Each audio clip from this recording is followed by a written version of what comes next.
Hello, this is BBL Lab, and today I'm here with Worthing Thunder player Ishmael Fontaine. How are you? I'm good, bro. I'm good. Doing well. Just trying to stay in shape.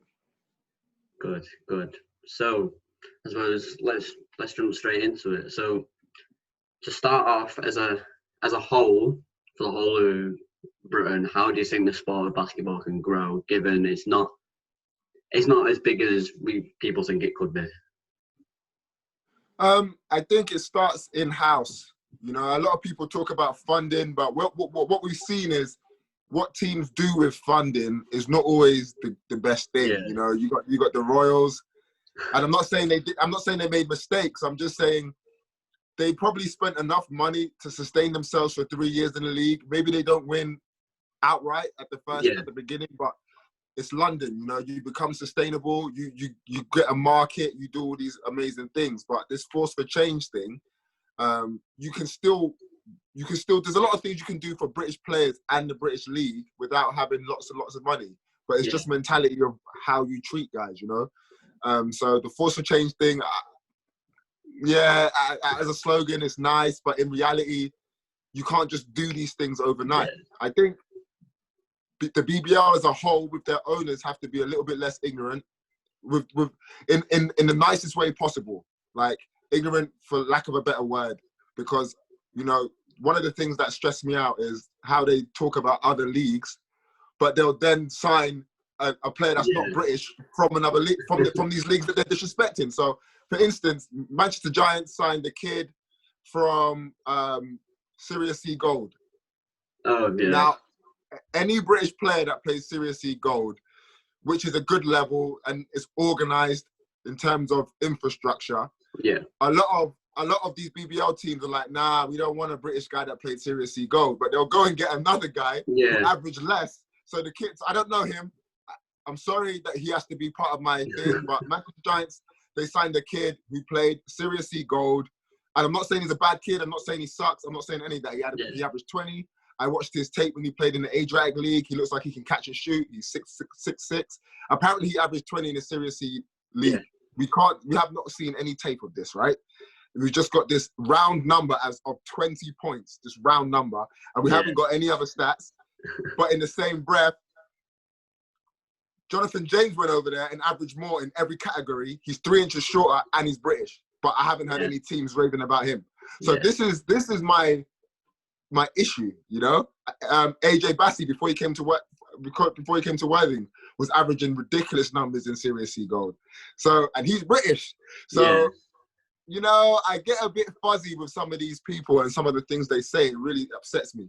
But that, and obviously respecting each other's leagues, you know, Worthing Thunder, Solent Kestrels, Hemel Storm, Thames Valley, Nottingham at a pinch are really pushing on in yeah, terms of their professionalism. But the BBL, they kind of want to make sure this league stays at this level while yeah, they're propping up their own league, and it doesn't make sense. No other leagues in any other country do that. They yeah, want all their leagues to be as good as possible. That's why you see a guy playing, you know, Pro B Germany, and everyone in Germany is like, oh, he's nice, he plays Pro B. They're not saying, oh, well, he only plays Pro B. We don't want to hear yeah, that rubbish. They don't do that. But here we do, oh, he plays Division 1, even though we're beating teams in the yeah, BBL and getting to finals. Oh, he plays D1. No, no, yeah, no. yeah, And I'm like, okay. You know, that's one thing that really needs to happen. yeah. I'm a Giants fan myself, so I remember when Worthing came to Manchester and beat us. So, and I think there is a lot of players in D1 that could perform at a good level in the BBL. So I think the kind of disrespect, would you call it, towards D1 is uncalled for kind of thing. That's Yeah, all. I mean, I understand it, okay? I understand that there's some teams in D1 that get, you know, Liverpool were in D1 last year. I Yeah, understand that. Obviously, the NBL has to do its own things to make itself better so it's more yeah, respected. Teams that come from NBL 2 need to be ready to play NBL 1. They can't complain about, we don't have Americans, we don't have budget. Get a budget or don't come up. That's just it. yeah, Because the leagues have to, the top 2 leagues are very important. They have to get better. You know, you see Spain's top 2 leagues, Germany's top 2 leagues. any team, any model in Europe, they have to get better. Even in Australia, they have a league in the winter and a league in the summer. You know, the Big V, the Seabull. They have all these amazing leagues that are organized and players go over there. Jamal Anderson played there for a couple of years. So, as did Josh Wiltshire. And I love Manchester Giants fan base because they don't care. If they're getting killed, they're screaming. Like, I love that. You know, Adam Masters is my guy. So I feel the fan base, you know, I feel it's tough, you know. And Ingus Bankovic is one of my favorite players. I actually told him that when I was shaking his hand. I don't think he was listening because we just beat him. But I said, bro, honestly, you're my favorite player. And when they came to play London, I went to watch that game. And they came to play London the year before, or 2 years before. And I ran up to Danny, the coach Danny, and I said, yo, where's Ingus? Because I literally came to watch Ingus.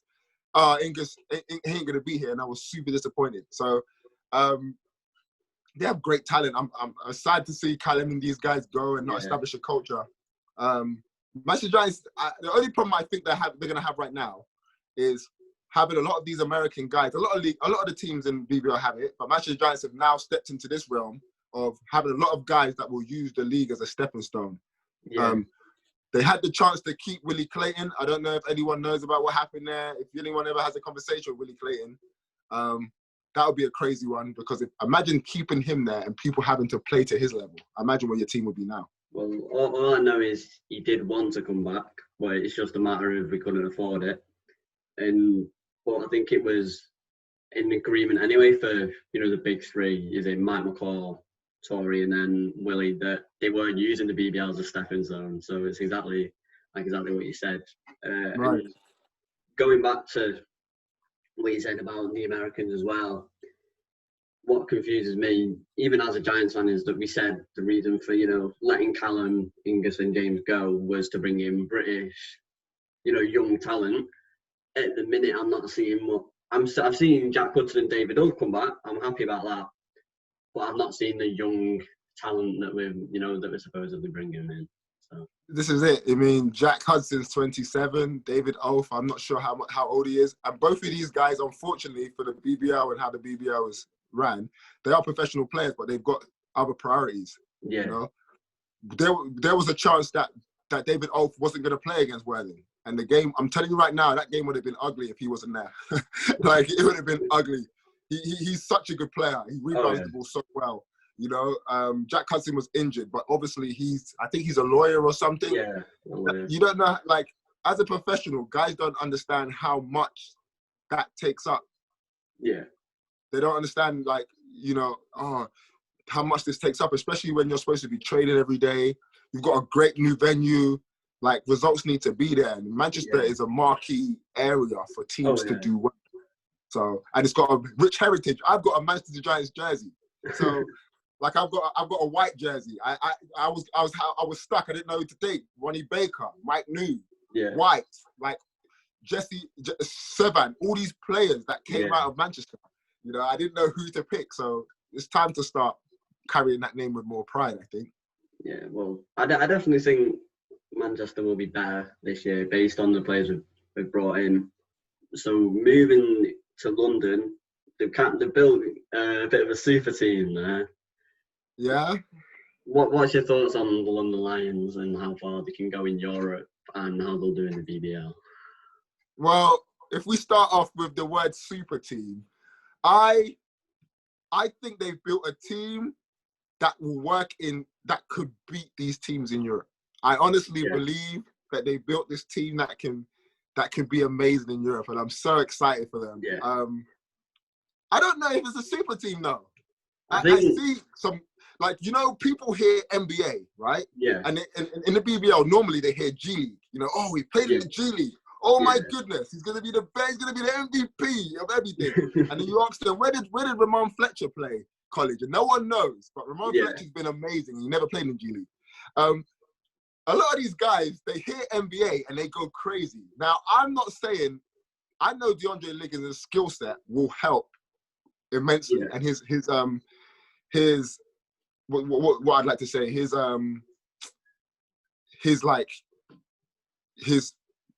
the word's gone, but he's played in the BBL, in the NBA with some of the best players ever. You know, LeBron James, Giannis, the list goes on, Yeah. you know?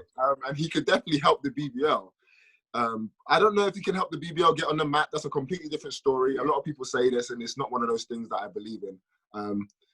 The BBL has to help itself get on the map, you know, and it has to, the players it's had for years, like Justin Robertson, who would be a Hall of Famer, they need to perpetuate what he does more instead of waiting for someone to come in and play for a year in the league. I mean, that is, you're shooting yourself in the foot, you know? And then you never know. Like, no disrespect, but he might come into the league and go, I hate this league, and say really bad things about it. And the BBL's dead, but you wasted his time thinking about him. Players have done that before. So it's just a matter of what do we say?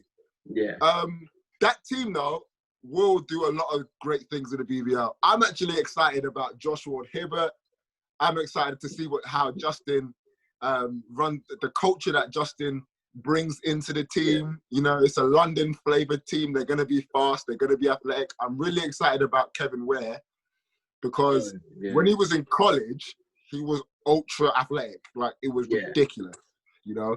And one thing about the Lions, they can play in so many different ways. And if Kevin Ware's a combo, you can play him alongside Joshua Hibbert and Liggins and have 2 7-footers in the front court. So it's like, what do? You know, especially now that you've got Walker, who's 6'10", and can stretch the floor. Then they're going to have the longest team in the BBL by far. It's just going to be crazy. So I'm excited. I want them to go far in the Champions League. I really, really do. If they don't make it to the Champions League, which I haven't even thought about, I'd have to realign my thoughts to say, what could they do in FIBA Europe Cup? I just want to say that Leicester were unlucky in the FIBA Europe Cup not to come away with more wins than they did, considering they started Harrison Gamble, no disrespect to him, and a lot of other guys who no one really talks about in the BBL. You know? And that just shows you, I think that just shows you how guys' skill sets translate. Harrison Gamble is a 6'10", 6'9", 3-point shooter. That translates all over the world, you know? He came and played in England, but he could have tried and chased a long career in Europe. He could have done that if he didn't want to get married and settled and stuff like that. So he's lucky he could go to Leicester. But it just shows you how games translate, and that's what's really important. It's not about getting all these guys in. It's, does this guy and his skill set translate to leagues all across the world? DeAndre Liggins' defense translates to leagues all over the world. He can play in the NBA. His defense is amazing in the NBA. That means it's going to be amazing in Europe. So it's just what skills translate. You know, it's not like Connor Washington can't hit a 3 because he's on another team in another country. That doesn't make any sense. So it's exciting. I think there's a lot of British players on that team that can help that team win. That's what's really exciting about it. Well, their depth is unreal because I think, like, with the players I've got, they'll be benching either Liggins, Ware, or either Dirk Williams or Joshua Hibbert, or something like that. It's crazy. You know? I don't know. That's going to be exciting. Who do they start? Because I watched. I never. I'll be honest with you guys, man. I was never a super fan of Dirk Williams, you know, at the Sharks. I understood he was super athletic, like he sucked the air out the gym and he could catch and shoot, but I never got to see him get busy. And then I watched him in Hungary and I said, wow, he's going to get busy. Like, when you watch him, you got to watch his Hungary highlights. The things he was doing, I never seen him doing the BBL. So, if that's coming off the bench, I don't know what they're going to do. Like, I thought they were starting him, and they had Liggins, and then they was going to get Joshua Hibbert, but I knew they was going to stock up on bigs because I watched the team that they're going to play, and they're really tall. There are a lot of their starting five's domestic. I think they've got one player out of the starting 5 who's not Lithuanian. So they rely on their locals, and their Americans come off the bench. Wow. The key matchup is the point guards, though. I'm telling you, you're going to see they got this lefty point guard at this team in Lithuania. And I think Justin's going to, I don't want to put it on Justin right now, but I think Justin is going to show some people what time it is when he's playing this guy. I'll definitely I think everyone will in Britain. I'll definitely be rooting for the Lions when we're in Europe. So in the BBL, based on the signings that teams have made, what team would you say is a team that like OKC have kind of done in the NBA that will surprise a few fans? And I don't think. It depends what your expectations are. So, what's your expectations for Manchester? I'd say playoffs at least. I'd say, well, I've seen people say we're gonna get, top 4 or whatever, but I'm not sure because I've not seen the rest of the guys we're announcing, so I don't know what the depth is gonna be like. So I'd say playoffs minimum, really. Yeah. I think if Manchester Giants get to the playoffs, that will be a surprise. And I'm not saying that. Yeah, of course. I mean, you've got to look at where they've come from the last 2 years, missing the playoffs, and being winless to becoming a playoff team in like that. Yeah, that would be amazing. That would be amazing. I think people will be surprised at how much of a team player Sam Cassell Jr. is. He's really is a team player. You know, he's not just there to score every time. He can score. You know, you've got the youth, but they're not. It's not British youth. You've got the young boy, but he's gonna hit shots. He's gonna spread the defense. You've got the kid, the 6'8" kid from the NAIA that played the summer league who shoots the 3 a bit. Yeah. So you've got some guys, some pieces, but I want everyone not to forget about Newcastle Eagles. Their first signing. Yeah. Their second signing. Obviously, they're gonna have Darius Defoe and things. I don't know where Louis Says is going to end up. Maybe he ends up at Newcastle. But their first signing, this guy, this combo guard, he was my favorite player in the BBL last year. He is so explosive. He's so quick. He plays both ends of the floor. He's nice, you know? Yeah. So I'm not sure if it's going to be anything really surprising, if I'm honest. I don't think anyone really surprised me. I think the league's going to be competitive from 2 to 7, 2 to 8. Yeah. And I don't know who's going to bottom out. I see all these players at the Surrey Scorchers bubble. You never know. They might sign Joel Freeland, you know? You don't know. He's over there a lot, you know? He looks like he's in great shape. So if they do that, then they're going to be a surprise. Oh, yeah. Well, if they can bring some of those guys that are in that bubble to the actual roster, then they'll have a good team as well. So, yeah. One thing I have liked, though, about this offseason so far is that a lot of the players within the BBL last year have stayed in the BBL, whether they've moved to a different team. You know, for instance, Isis and Brandon's gone to Glasgow. Van Sears, is it, from Worcester's gone to Glasgow. So I like that players have just stayed in the league rather than, moving elsewhere. So yeah, it's important for the league. The league needs these kind of conversations to happen. If a guy just leaves, if a guy just comes and then leaves every year, it doesn't really help. Yeah. I remember when I was still in the BBL at this time, but I remember when Andrew Thompson moved from Newcastle. You know, he was at Mersey, Everton Tigers. Then he moved to Newcastle. Then he moved to Leicester, and I remember the conversations that people were having about how he could fit here and all these things, and that's great. You know, that's important conversations to have. Like that helps the league's notoriety a lot. But it's important to retain guys. I think Newcastle Eagles guys got to follow their model way more. Newcastle Eagles had Darius Defoe when he was 18, you know, and they've kept Lasker, and they've never been in the bottom half of the table since I've been knowing them. Yeah, you know, they've never been, and it's just, you know, even with the coaching change, even with losing their top gun, who was Charles Smith, even when they had Jay Sean Page and then they left, and Sarr Nimley, and they left, these great scorers, they never was in the bottom half of the table. And that's one thing I wanted to see Manchester Giants do. I wanted to see them have someone like Callum Jones, have someone like Ingus, have them develop, have them like establish a culture in that team, a culture of guys, we come here, we get to work, we work hard, and then leave the team better than they found it. They don't have the opportunity now. So that's the only reason I was upset that they lost Callum. I'm not saying, you know, everyone has to go, but Callum especially, this guy, he bleeds green, you know? You know, I mean, he's at Sheffield now and stuff like that, but he bleeds green. He'll do anything for that team. And when he's losing, he's not giving up. Like I played against him. I've seen it. I've been up 22 against him and gone, no, he's still playing. He ain't Yeah. giving up. He's calling his sets. He's not complaining. His body language is great. He's trying to play defense. He's trying to attack, you know? Yeah. And these are the kind of guys that you need because you don't know what kind of season you're going to have. And these things, this is why the fans are upset. They wouldn't be upset if it was a guy that was just sulking around. You know, I've seen fans complain about guys who don't want to be where they are. I've seen it. And listen to them. You got to listen to the fans a bit and understand that they have a right to be upset. You know, it's great. He's a great loss to your franchise. So I love that. Yeah, you're right.